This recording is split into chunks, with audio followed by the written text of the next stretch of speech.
Hello everyone, Garvis and Mason here with another indie exposure video game. Today we're playing Akane the Kunoichi. Akane the Kunoichi is actually a rather interesting game. I ran across it through Xbox Live because of another game I had downloaded, and it was actually one of my recommended games. So I checked it out, and it's not too bad. It's kind of got a Mario or a Sonic style side scroll feel to it.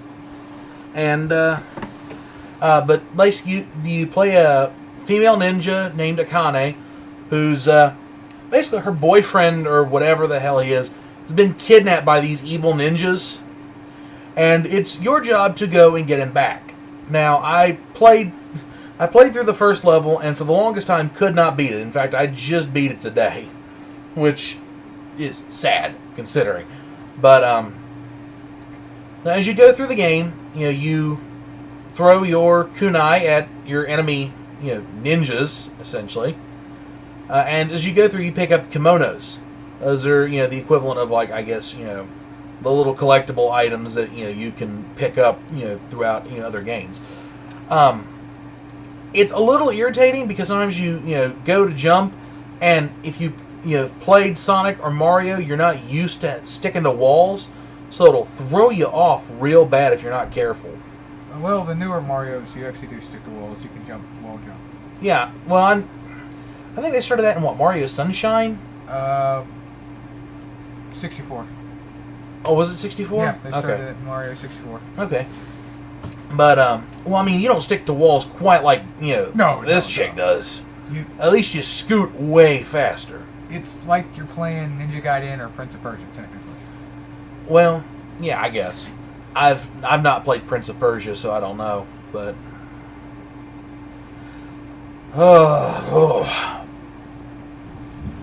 I mean, overall, it was actually a really entertaining, really, really fun game. And you get little power ups to where you can throw more kunai. I think you can throw up to like 5 at once. I mean, it's interesting. You throw your kunai at little ninja dudes. You pick up kimonos, and I mean, it was $1, so I don't feel cheaped or anything, because I mean, it really is a worthwhile game to play. Now, there have been some in the service that have been rather rough as far as playing, and we'll get to that one later. But no, in this I actually I forgot to go to busy, so it actually, there I am finishing a level. So it actually shows up that a friend of mine has signed on, and forgive me, we're Fabiani. well, I mean, we've been doing this since what, early in the day? We've been doing this for about 12 hours, give or take. Well, No, a little less than that, maybe about 7. Yeah, well, I got to your house about 12 hours ago. Yeah. That works about the same. Well, no, we left Spencer about 12 hours ago. Good point. Yeah. Hey, there I am throwing like 5 at once. Yeah, those are good when you get up real close to one of those little ninjas. They take like 3 shurikens to, kill them. If you can get up there and chuck 5 at once at them, it's a pretty easy kill. But I mean, it was entertaining. The first couple of levels weren't too hard. I mean, I kind of got hurt on the first one, which originally when I went through, I got an award on here because I got, I guess, in-game awards. I got one for going through and not being touched. That, or it was I don't think it was an achievement, because I don't think the indie games have achievements. But oh well. Ooh. Are you sure they don't? I don't think they do. I think they just got like an in-game trophy system or something. Like the Avatar Awards or something like that. Yeah, well, kind of like how Gears of War has the ribbons and stuff for certain things you do, and the medals and stuff. I think it's just an in-game thing. I don't think they actually have achievements. But, ooh, that nearly knocked me off that stupid bridge. Yes, I was about to laugh my ass off. Yeah, if you fall off that, you die. Because I did actually, I had fallen off that bridge in a previous playthrough. You know, trying to get used to the game. Yeah, this is definitely one I would continue to play later on. Because, I mean, it still is entertaining. Oh, yeah. You'll have to forgive me, because like we said, we have been, working on these for about 7 hours. And, we had said something back in our first indie exposure about, when we were playing Adventures of Captain Becky, that, to actually sit down, play a game for play several games for 8 hours, and then, go back and do, the commentary for it, that's not an easy job. Where's your ass out? Oh, yeah. Now, here we go. This is the final act of the Akamatsu Plains, which is the first set of stages. And, big Oni guy! And this was rough. Because, I mean, yeah, you run away, but I'm gonna let you all in on a little secret, something I didn't realize beforehand. You can throw your kunai at him and weaken him down for the ensuing boss fight. Oh, no, I screwed up, and I get stomped on and squished and smashed, and this was ugly. Yes. Did not go well for him at the beginning. No. And I'll warn you, I fought this guy a lot, because he kept killing me. Yes, we'll let you on a hint. The rest of this video will be him trying to kill this thing. Yeah. Oh, man. But, I mean, the story is, interesting. I mean, it kind of reminds me of, like, the Princess Peach game that they had for the Game Boy Advance, I think it was, or was it DS? Game Boy Advance. Okay. Yeah, I couldn't remember, where you play as Princess Peach and you save Mario. This kind of reminds me of that. I didn't play it, but I mean, it's the same general idea. Yeah. Now, do not take this current playthrough as the way to beat him, because this was not the smartest way to fight him. Although it is effective to a degree. But... Yeah.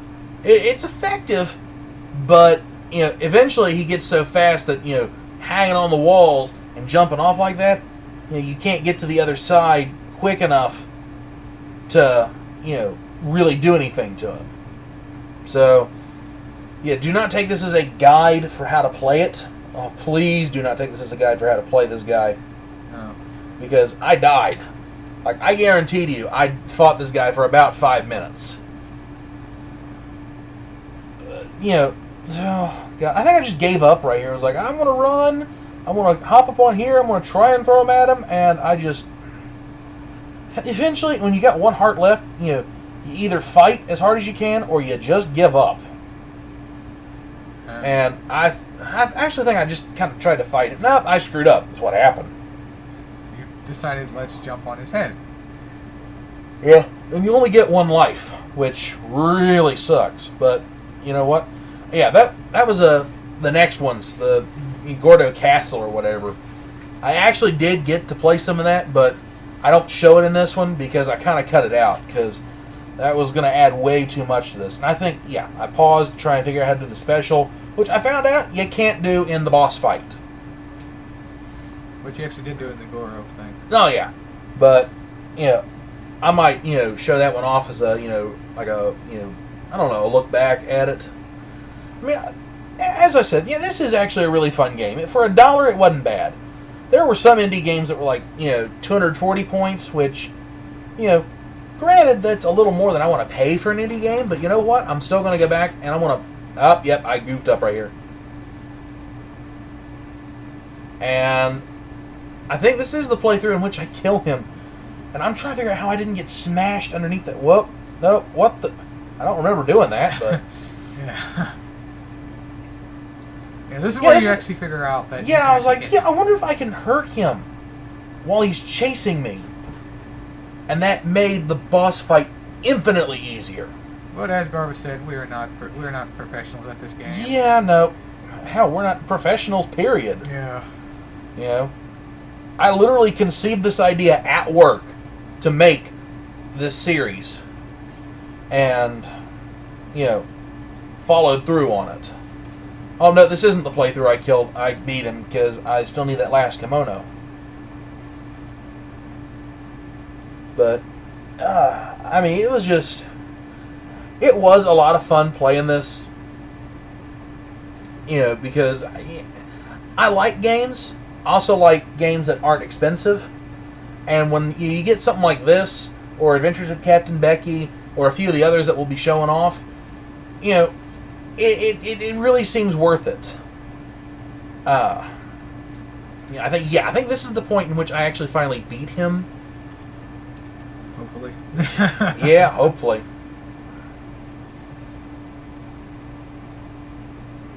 But yeah, under normal circumstances, I would have... this is the one. Under normal circumstances, I would have had the audio for this, but the audio on this poor thing was so loud that you wouldn't actually be able to hear our commentary over the audio. Oh yeah, I was trying to figure out how I didn't get squished right there. Yeah, I'm not sure you got hit. Didn't get hit there either. You were literally inside of his leg and you didn't get touched. That was... Yeah. I'm going to chalk that up to a miracle. But, right there, E.G. Firestorm. Told you I forgot to go busy. But, oh man. I mean, it's still entertaining. It was still fun. And it was still a rough boss fight. And I think I gave up to the sticking to the wall thing and hopping off of it for just hopping over his head, because it worked just as good. Actually better.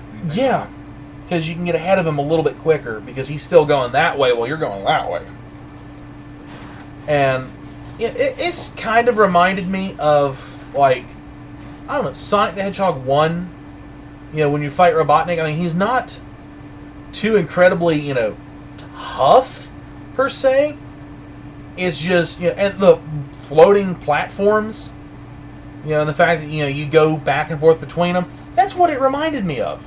And, this really does, I don't know, it seems like nostalgia. And I nearly screwed up right there. She crouched, and I didn't want her to crouch. Here we go. Yes, I beat him.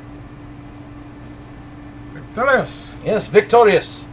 And with that, we will catch you next time for another indie exposure. This has been Garvis, and this has been Mason. Hello. Who knows what the hell we'll be playing, but we'll be playing something. Yeah, we'll be playing something next time, so keep watching.